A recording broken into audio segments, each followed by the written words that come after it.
Ontem nós falamos, quem é você? Vou fazer a pergunta, vocês respondem. Eu sou o Luiz, filho do Deus Altíssimo. Amém? Isso faz toda a diferença. Quem é você e o que você faz? Então, o que você faz? Quem é você, você já sabe. Eu sou filho do Deus Altíssimo. Se alguém quiser conhecer Jesus e ter vida eterna, tem que me conhecer primeiro, ou não? Amém? Levantai-vos, ó portais eternos, levantai as vossas cabeças para que entre o Rei da Glória. Quem é o Rei da Glória? O Senhor dos Exércitos. Esse é o Rei da Glória. Eu sou um portal eterno, ou não? Eu sou. Você é um portal eterno. As pessoas entram no reino de Deus através da nossa vida, do que nós ensinamos para ela. Aconteceu conosco. Nós sabemos que Cristo sobre a sua casa, e casa somos nós. Amém? Esse versículo é muito conhecido. A Bíblia fala que vós sois pedras vivas. Um edifício que cresce para o alto. Então nós somos pedras vivas. As figuras da igreja na Bíblia é o quê? Casa, corpo, família. As figuras da Bíblia. Nós somos uma casa, somos família de Deus, somos o corpo de Cristo. Então, a casa. Então havia um sonho, o próprio Senhor construiu uma casa, que colocaram a arca, e aquela casa foi destruída no ano 70 depois de Cristo. Hoje só tem os muros das lamentações, que está lá, que você vê na televisão direto. Aquilo lá é um problema sério. E Salomão edificou uma casa. Davi preparou os materiais e Salomão construiu a casa. Quando Salomão foi construir a casa, o templo, no capítulo 2 de 2 Crônicas, 2 Crônicas, capítulo 2, versículo 1, até o 16. Nós vamos ler todos. Resolveu Salomão edificar a casa ao nome do Senhor, como também casa para o seu reino. Designou Salomão 70.000 homens para levarem as cargas, 80.000 para talharem pedras nas montanhas e 3.600 para dirigirem a obra. Salomão mandou dizer a Hirão, rei de Tiro: como procedestes para com Davi meu pai, e lhe mandaste cedros para edificar a casa em que morasse, assim também procede comigo. Eis que estou para edificar a casa ao nome do Senhor, meu Deus, e lhe consagrar para queimar perante ele incenso aromático, e lhe apresentar o pão contínuo da proposição e os holocaustos da manhã e da tarde, nos sábados, nas festas de lua nova, nas festividades do Senhor, nosso Deus, que é obrigação perpétua para Israel. A casa que edificarei há de ser grande, porque o nosso Deus é maior do que todos os deuses. No entanto, quem seria capaz de lhe edificar a casa, visto que os céus, até os céus dos céus, o não podem conter? E quem sou eu para lhe edificar a casa, senão para queimar incenso perante ele? Manda-me, pois, agora, presta atenção, manda-me, pois, agora, um homem só, que saiba trabalhar em ouro, em prata, em pedra, em bronze, em ferro, em obras de púrpura, de carmesim, de pano azul, que saiba fazer obras de entalhe, juntamente com os peritos que estão comigo em Judá e em Jerusalém, os quais Davi meu pai empregou. Manda-me também madeira de cedros, cipreste e sandro do Líbano, porque bem sei que os teus servos sabem cortar madeira no Líbano. Eis que meus servos estarão com os teus, para me preparar muita madeira, porque a casa que edificarei há de ser grande e maravilhosa. Quando Jesus vem, ele fala assim, esse templo quando foi inaugurado, o dia da inauguração do templo, A glória do Senhor invadiu o templo que eles tiveram que sair para fora. Eles não deram conta de ficar lá, não. A irradiação era grande. Quem ficasse lá podia morrer na inauguração do templo. Certo? Só que Jesus, um dia, estava no Monte das Oliveiras e ele falou o quê? Que aquele templo ia ser destruído e em 3 dias ia construir de novo. Os caras ficou mas em 46 anos, que Herodes, aí já era o tempo de Herodes, que esse templo que Salomão construiu foi destruído e depois construíram outro e destruiu tudo, que Jesus falou que não ficaria pedra sobre pedra. No ano 70 depois de Cristo, os rebeldes de Jerusalém, que eram chamados zelotes, eles atacavam os romanos e Roma deu uma revidada, tanto é que os judeus depois queriam culpar eles, que eles eram nacionalistas, e aí eles botaram fogo, eles derrubaram o templo, que Jesus falou que não ia ficar pedra sobre pedra, eles derrubaram o templo, fez uma matança em Israel, no ano 70 depois de Cristo, o general Tito, isso está nos livros de história.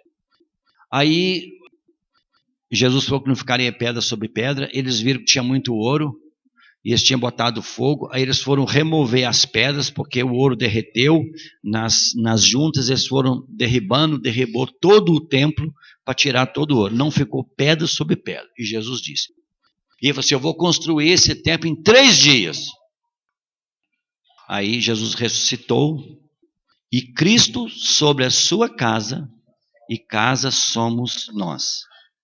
Eu sou este templo hoje. Nós juntos somos esse templo hoje. Portanto, não habita o Altíssimo em casa feita por mãos humanas. A palavra igreja significa chamados para fora. E a gente chama o local de igreja, que é um conceito errado. Conceitos errados trazem práticas erradas. Os entendimentos têm que ser corretos. Aí, versículo 9. Para me preparar muita madeira, porque a casa que edificarei há de ser grande e maravilhosa. Então vamos processar isso, não aquela construção, mas a igreja, nós aqui. Estamos em construção, amém? Quando tem uma construção, tem muito entulho. Qual a primeira coisa que faz cidade grande, mas a cidade pequena já faz isso? Quando vai construir, o que o pessoal faz? A primeira coisa, tapa a frente para ninguém ver a bagunça. E começa a construir. Na hora que tira o tapume, tem coqueiro daquele tamanho ali, já está tudo grande. Isso aí aconteceu um milagre aí. Então estamos em construção. Tem muito entulho. Amém? Então vamos lá perguntar. O que você faz? Se está em construção, tem muito serviço. Amém? Salomão manda um aviso para Irão, para ele enviar um homem. Irão, rei de Tiro. Você sabe o que significa a palavra Irão? Chama-se consagração. Os nomes na Bíblia são muito importantes. Irão, rei de Tiro, respondeu por uma carta que enviou a Salomão, dizendo, porquanto o Senhor ama o seu povo, te constituiu rei sobre ele, disse mais Irão, bendito seja o Senhor, Deus de Israel, que fez os céus e a terra, que deu ao rei Davi um filho sábio, dotado de discrição e entendimento, que edifique a casa ao Senhor e para o seu próprio reino. Agora, pois, envio um homem sábio, de grande entendimento, a saber, Irão Abi. A palavra Irão significa consagração. Abi, se você pegar numa tradução aí que você não acha Abi, mas você vai ver que Abi é a mesma palavra que Abias. A tradução de Abias tá, que é consagrado do Pai. Esse cara parece ou não com Jesus? Quem é o consagrado do Pai? Jesus.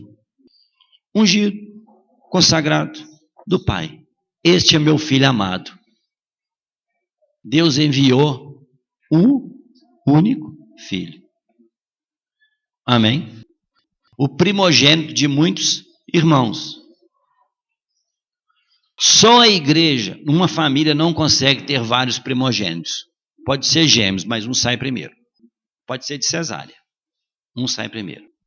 No livro de Hebreus, Fala assim, os primogênitos. Primeira vez que eu vejo a palavra primogênitos no plural. A igreja dos primogênitos. Todos nós somos primeiros, nascemos todos juntos. Mas tem uns que converteu há muitos anos atrás. Mas a Bíblia fala que Deus o quê? Nos escolheu quando?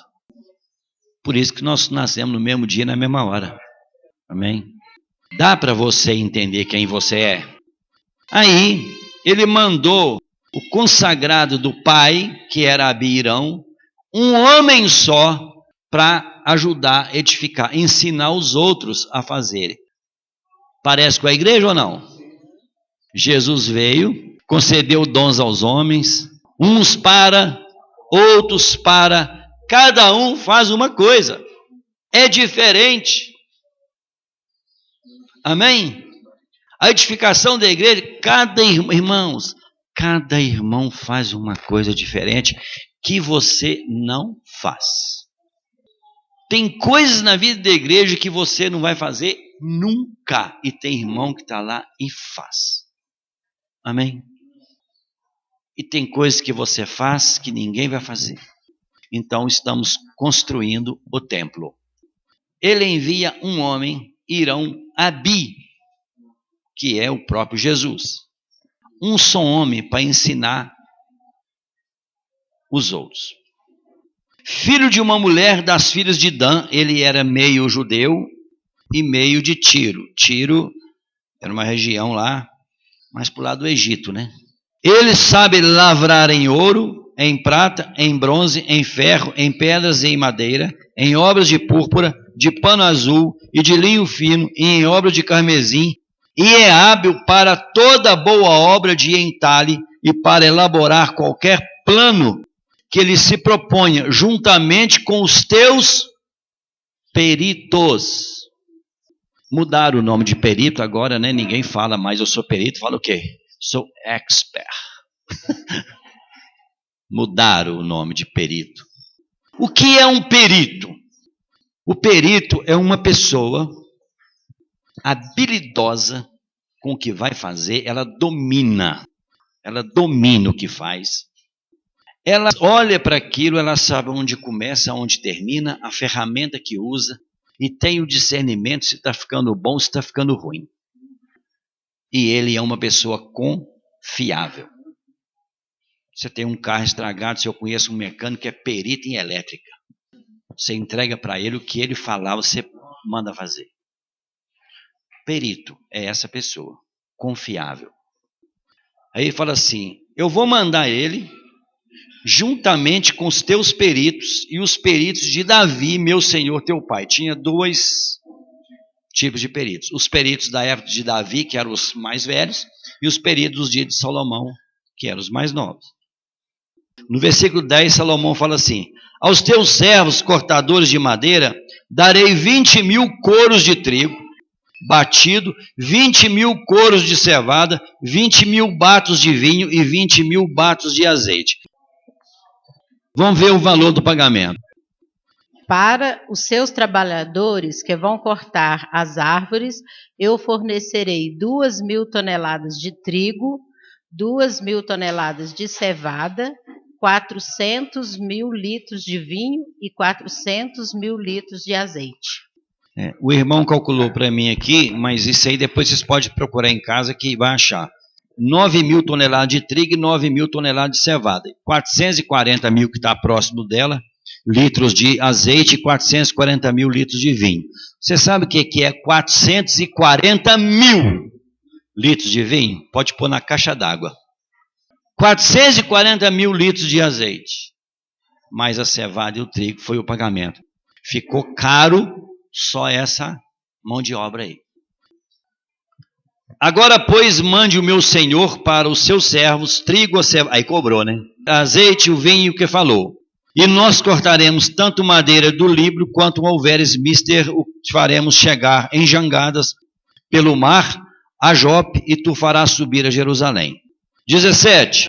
Salomão levantou o censo de todos os homens, presta atenção. Ali atrás, Irão Abi, e está com os peritos. Os peritos. Salomão levantou o censo de todos os homens estrangeiros. Então tinha dois tipos de pessoas trabalhando nesta obra: os estrangeiros e os peritos. Salomão levantou o censo de todos os homens estrangeiros que havia na terra de Israel, segundo o censo que fizera Davi seu pai. Acharam-se 153.600. Designou deles 70.000 para levarem as cargas, 80.000 para trabalhar em pedras nas montanhas, como também 3.600 para dirigir o trabalho do povo. 70.000 para carregar a carga, 80.000 para lavrar pedra e 3.600 para tomar conta dessa galera. Estrangeiros. Então havia dois tipos de trabalhadores: os peritos e os estrangeiros. Alguém aqui já foi em uma pedreira que extrai pedra? Eu já fui em uma. Eu fui, era mais ou menos 1h da tarde, não tinha ninguém trabalhando. É 2 sóis. É um em cima e outro embaixo. Ninguém aguenta aquilo. Aí eu perguntei se ninguém está trabalhando aqui. Não, porque tinha muita pedra, era pedra de ornamentação. Senão eles trabalham de manhãzinha e no final do dia. Ninguém aguenta ficar aqui de dia, não. Os estrangeiros trabalhavam na pedreira. Se errasse o corte de uma pedra, faz outra. Não tem perícia. Eram os estrangeiros.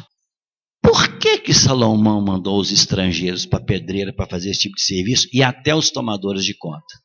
Você sabia que na edificação do templo as pedras foram cortadas longe, as madeiras foram cortadas longe, era só encaixe, não tinha barulho na construção do templo, não tinha prego, era só encaixe.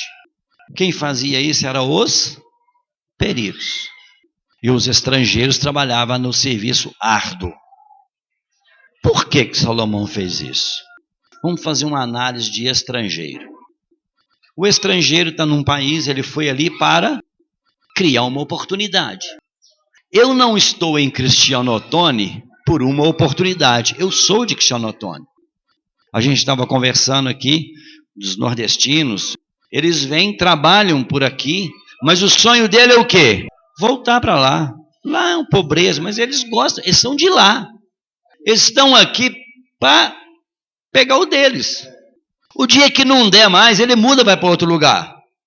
Assim é o coração do estrangeiro. Então o serviço de perícia não era para os estrangeiros. Porque eles estavam ali por uma oportunidade e o coração deles não estava muito ali. Porque o coração do estrangeiro, ele tem algumas coisas. Ele lembra da terra dele. De vez em quando ele vai visitar os parentes. Não é assim? Abraão lembrava de Ur? Não lembrava de Ur. Como é o estrangeiro na casa de Deus? Quantas pessoas, às vezes, na vida da igreja, que ele tem um coração de estrangeiro? Às vezes, qualquer coisinha que surge, o que ele faz? Muda, vai embora. Lá na sua casa, você tem uma família grande. Família da BO. Você fala para sua família assim: olha, a partir de hoje, queria falar para vocês, pai, não sou mais seu filho, mãe, não sou mais seu filho, não sou mais irmãos de vocês, eu não vos conheço, fui. Alguém faz isso? E na vida da igreja acontece o seguinte: dá os BO, o que a pessoa faz? Ah, para mim isso não dá não. Olha, ele joga tudo que construiu, ele estava ali por uma oportunidade. Ele não é um perito. O estrangeiro, ele vai para um local com um objetivo: ter um benefício próprio. O dia que não der para ele vai embora. Aqui está ruim. Aí os estrangeiros foram fazer o serviço pesado. Queridos, é comum, não é normal. Às vezes na igreja, as pessoas, no seu dia a dia, você já ouviu falar assim: ai meu Deus, hoje tem reunião. Estou aqui, vocês olham para mim, eu estou tão desanimado de ir na reunião. Não é assim? Está junto, é tão bom, não é? Não é bom? Retiro. O trabalho da pedreira, que esse cara devia andar num desânimo, velho. Pensou? Trabalhar na pedreira? Dos estrangeiros. Às vezes as pessoas na vida da igreja, todo o serviço da igreja, para ele é um peso. E Jesus falou o quê? Aprendei de mim que sou manso e humilde de coração, porque o meu fardo é leve e o meu jugo é canga, que põe aqui para fazer força junto, suave. E achará descanso para as vossas almas. Irmãos, o estrangeiro, tudo para ele vai ser quebrar pedra. Porque ele não é dali. O coração dele não está ali. Ele é estrangeiro. Ele tem sotaque da terra dele, tem história da terra dele, ele tem parente lá na terra dele. Ele pensa em voltar na terra dele. Se ele não ganha dinheiro aqui, manda para a terra dele. E numa oportunidade ele vai embora. Ele foi para a pedreira. Se você caminha na igreja, aí já está uma definição sua.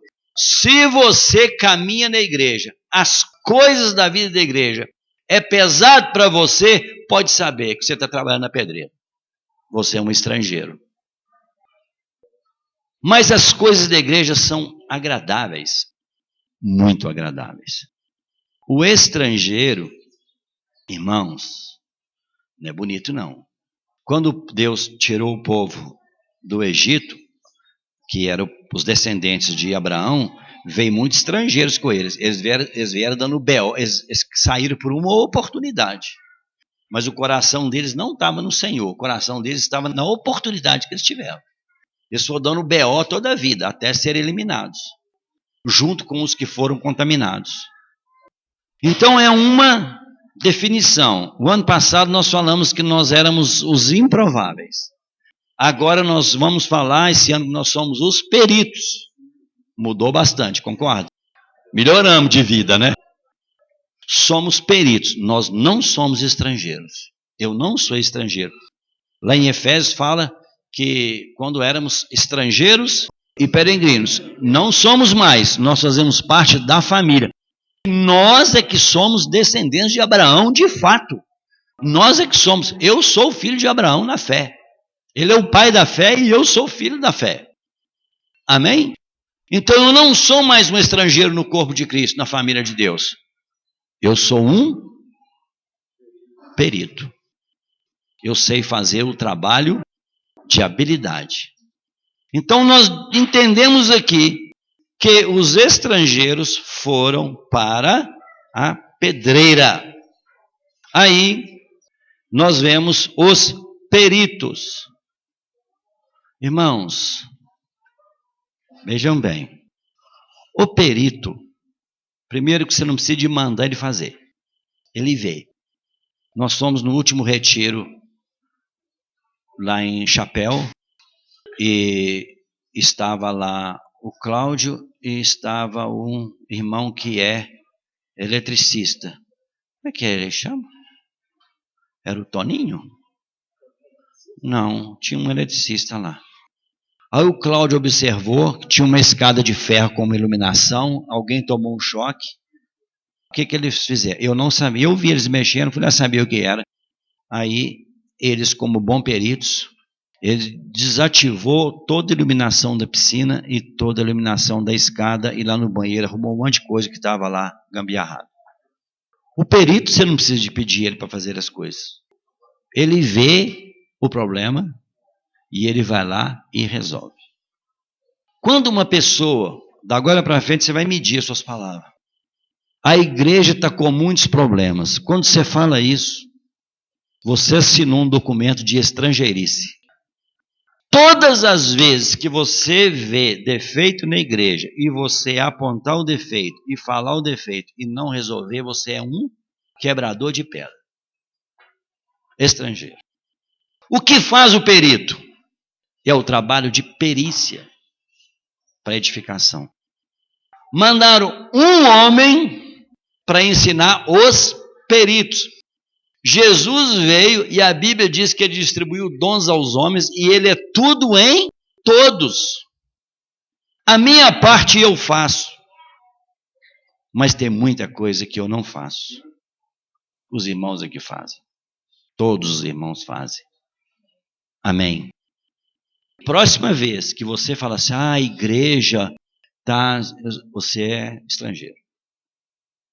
Uma vez, alguém parou de reunir, quebrador de pedra. Aí, eu perguntei, por que ele parou de reunir? Perguntei a alguém, disse, porque um dia lá, teve um irmão que falou um negócio que ele não gostou. Ele parou de reunir. Aí eu falei assim, deixa eu te perguntar, ele trabalhou naquela empresa há quantos anos? Uns 35 anos. Será que lá ninguém nunca talhou o sangue dele, não? Nem os clientes, nem o patrão, nem os companheiros. Não, teve problema demais. Mas ele não pediu conta? Por quê? Ele era um estrangeiro. Mas o perito, o que faz? Ele vê um problema, ele vai lá resolver. Ele sabe onde começar, ele tem as ferramentas, ele sabe improvisar. Na hora que termina, ele sabe se está bom ou se está ruim. E a igreja, ela está em obra. Amém? Em obra. Eu, por exemplo, sou perito em criança, em bagunça de criança. Eu tive 4 filhos. Eu não me escandalizo com o menino que dá BO. Eu escandalizo com o pai que não resolve BO. Mas menino da BO, eu não escandalizo. Porque eu sou perito. Amém? Então aqui, quando Irão Abi vai ensinar, que é Jesus, vem ensinar os discípulos, ele fez um treinamento, ensinou eles a relacionarem. No final do relacionamento deles, que ele foi na última ceia, dali ele vai preso, ele lava os pés dos discípulos, e eu acho a palavra de Jesus assim, mas vocês me chamam de Senhor e Mestre e faz bem, porque eu sou, mas o maior é o que serve. Amém? Na vida da igreja, este é o princípio. Os maiores servem. O estrangeiro vai embora, ele não fica, ele não dá conta, porque ele está ali por uma oportunidade. O que sobrar aqui é meu. Amém? Então a edificação do corpo de Cristo, o que você faz? Aí tá. O que você faz? Você sabe qual é a crise de uma família, uma crise pessoal que as pessoas não saem do lugar em todos os aspectos, ou de uma família, de uma nação, chama-se falta de disciplina. Nós, brasileiros, temos uma cultura meio atrapalhada nesse aspecto. Veja bem, o Bernardinho, aquele que era técnico da seleção brasileira de vôlei, tanto masculino como feminino, e ganhou ouro, ele tem um livro, Transformando Suor em Ouro. E ele tem uma frase que ele fala assim, o trabalho supera o talento. Uma pessoa talentosa, indisciplinada, ela não chega a lugar nenhum. Já viu que tem pessoas que são muito inteligentes, são hábeis naquilo que faz, aprendeu inglês sozinho, aprendeu a tocar violão sozinho, tudo que ele pega desenrola, mas ele é indisciplinado. Ele vai chegar em algum local? Nunca. Você já viu aqueles irmãos assim, meio travadinho, mas eles pegam os negócios e eles vai. Você vê que o cara chega. A disciplina é o elo do seu sonho para a nova realidade. Fora da disciplina não tem jeito. Aí pega tudo enquanto é área. Escola, a profissão, na vida familiar e na vida da igreja, que é a vida pessoal. Por exemplo, você sabia que o rei de Israel, ele era obrigado a ler um texto da palavra todos os dias? E ele teria que copiar, escrever a lei, pelo menos uma vez na vida, né? Para a casa era copiar. Vou te fazer uma pergunta aqui. Você lê a Bíblia todos os dias? Não me responda. Você já chegou na reunião de passagem de ano e você orou, Senhor, esse ano eu vou ler todos os dias, vou orar 1 hora por dia e vou ler a Bíblia. uma semana. Depois acabou. Não é assim? Aí, nós vamos conversar com alguém que já está assim, alguns anos na fé. Tocamos num assunto, a pessoa não conhece aquele texto. E são textos comuns. Ele não é um perito. Ele não é um perito. Quando eu converti, eu nunca ouvi um ensino na igreja que os líderes, até a gente hoje, a gente não tem tempo. Isso é uma coisa terrível na vida da igreja. Os nossos tempos é muito curto, os locais às vezes não são apropriados, e a gente não consegue trazer um ensino sequente para as pessoas aprenderem. Os irmãos ministravam, eu anotava, não tinha tecnologia, eu anotava e fazia uma pesquisa em casa daqueles assuntos que eles não ensinaram, que eu achava que aquilo era interessante. Tinha uma tradução mais antiga, que lá em Romanos falava assim, se ele não poupou a oliveira verdadeira, imagina a brava. Tem uma tradução que era muito comum, que falava zambuzeiro. Zambuzeiro. Eu sabia o que era, mas a Bíblia que eu usava não tinha. Teve um irmão que ele converteu, e era para telefone fixo. Quando foi domingo, eram umas 11 horas da noite, o telefone tocou. Naquela época não tocava muito telefone, você atendia, porque é alguma coisa, ninguém chamava muito. Hoje você vou te entender agora não. Aí o irmão ligou para mim, Sr. Luiz, eu estou lendo um texto aqui, eu já cacei no dicionário, não tinha internet. Eu não achei o que a palavra significa. É zambuzeiro. Meu Deus. Aí, não, eu não sabia também, porque na minha tradução não tinha. Mas na hora eu disse, pô, esse cara aí é bom de serviço. Por quê? Quantas vezes você lê a Bíblia e existem palavras que você não sabe o que significa, você vira 1, 2, 3, 5, 10 anos e nunca pesquisou o que aquela palavra significa. Você é um perito? Não é um perito. Eu leio, aí tem um nome aqui. Eu acho que aquele nome significa alguma coisa. Hoje é facinho, filho. Você vai lá ver o que aquele nome significa.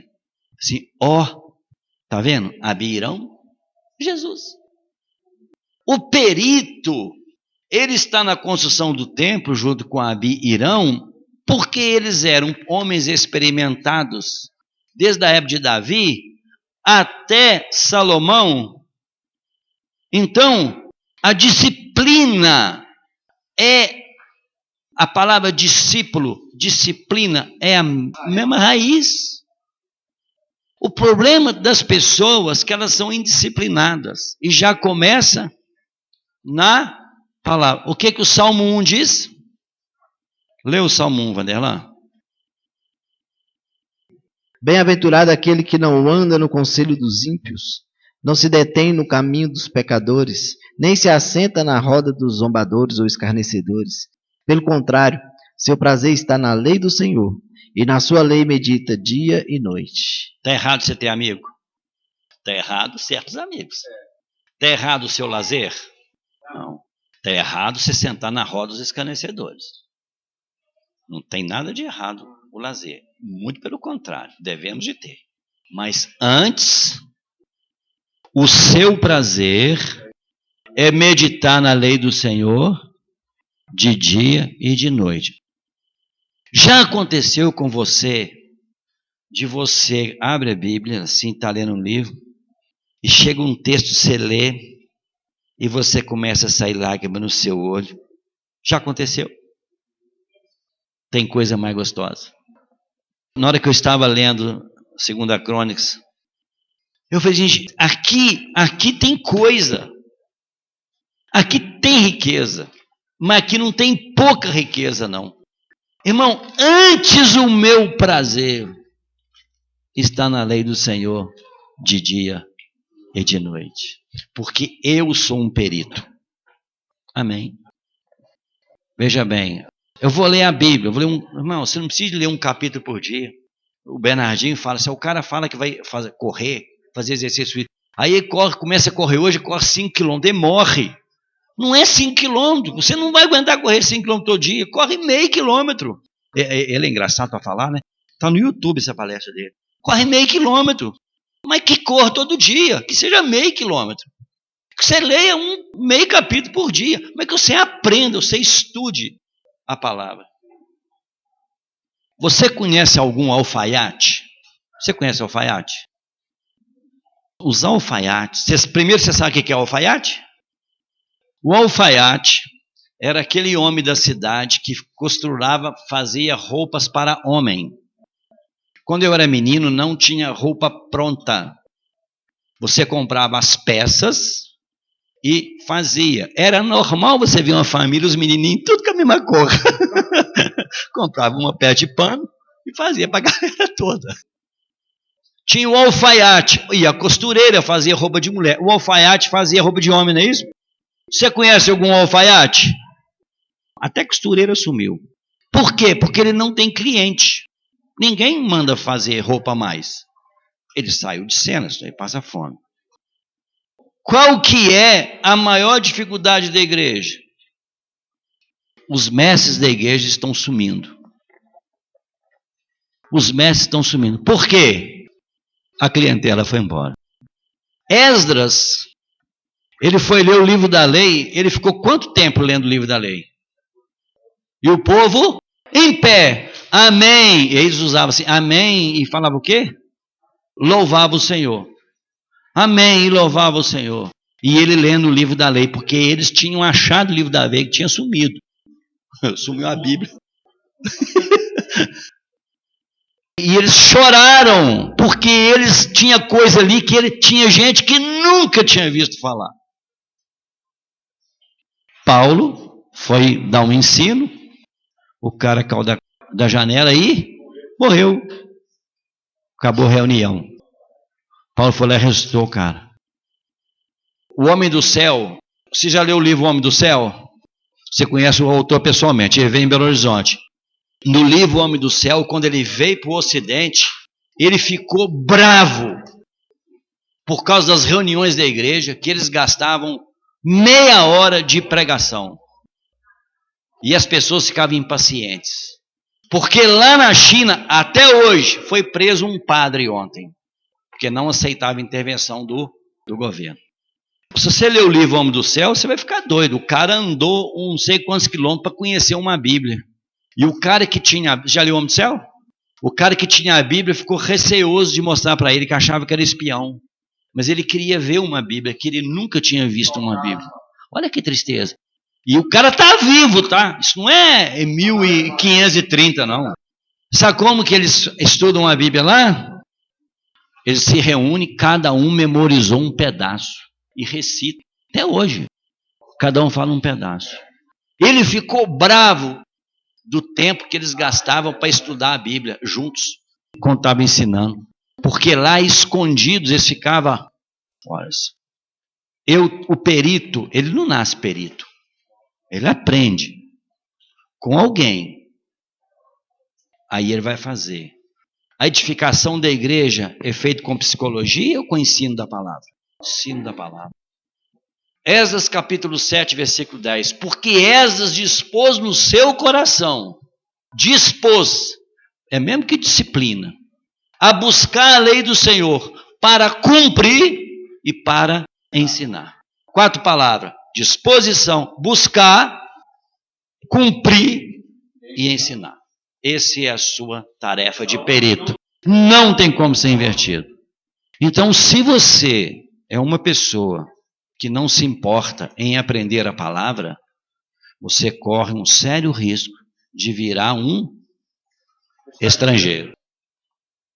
Uma coisa você tem que ser, lógico, cada irmão tem uma pegada diferente, mas você tem que conhecer a palavra. Isso é uma... Irmãos, eu não conheço a Bíblia de agora.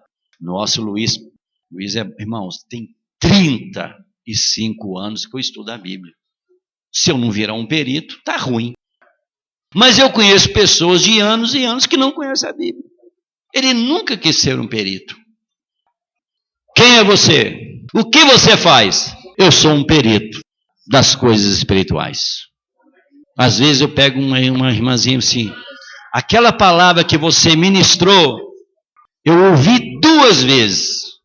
E vou ouvir mais. Tem uma palavra que foi da apresentação das crianças. Às vezes você pega irmãos no nosso meio que reúne conosco, nem sabe que tem um canal no YouTube. Teve um dia que eu peguei uma palavra que eu ministrei em 1996. Eu ouvi, eu chorei. Eu falei assim, eu não acredito que eu ensinei, porque eu já tinha esquecido, eu não acredito que eu ensinei isso. Amém? Perito. O perito é uma pessoa dedicada, não se iluda. Se você for relapso, você vai ser mais um na fila do pão, em tudo. E as pessoas relapsas, elas sempre vão ficar para trás, porque ela não é dedicada. Amém? Esforcemos-nos diligentemente. O que é esforçar? Fazer uma força além do seu normal. O que é diligente? O diligente é a pessoa que tem objetivo. O diligente prosperará. E o que trabalha com a mão remissa, que sempre larga para depois, está sujeito a trabalhos forçados. Empobrecer, né? Irmãos, na obra do Senhor precisa de peritos. Amém? Porque Irão Abi já veio. 1 Timóteo capítulo 4, do 12 em diante, fala assim: Timóteo, ninguém despreze a tua mocidade, antes seja padrão para os fiéis na palavra, procedimento, fé e amor e a pureza. Até a minha chegada, dedique-se à leitura pública das Escrituras, à exortação, ao ensino. Não negligencies o dom que há em ti, ao qual lhe foi concedido por profecias e por imposição das minhas mãos. Verso 14. Medite nessas coisas e se nelas diligentes, para que todos vejam o teu progresso. O progresso na caminhada cristã está diretamente ligado à diligência na palavra de Deus. Então, se as pessoas estão estacionadas, é porque está faltando diligência na palavra. Então, amados, você não pode chegar aqui o ano que vem e estar enfrentando o mesmo problema de indisciplina. Porque senão você vai virar um improvável lá na estaca zero de novo, até virar um perito. Pelo tempo decorrido, foi a nossa conversa do retiro passado, deveríamos de ser 6 anos. Quantos anos gasta para um médico formar? Você já pode ensinar pelo tempo decorrido, a não ser que você está tomando bomba todo ano. Deu para vocês entenderem, amados? Amém, queridos? Amém. Senhor nos dê graça.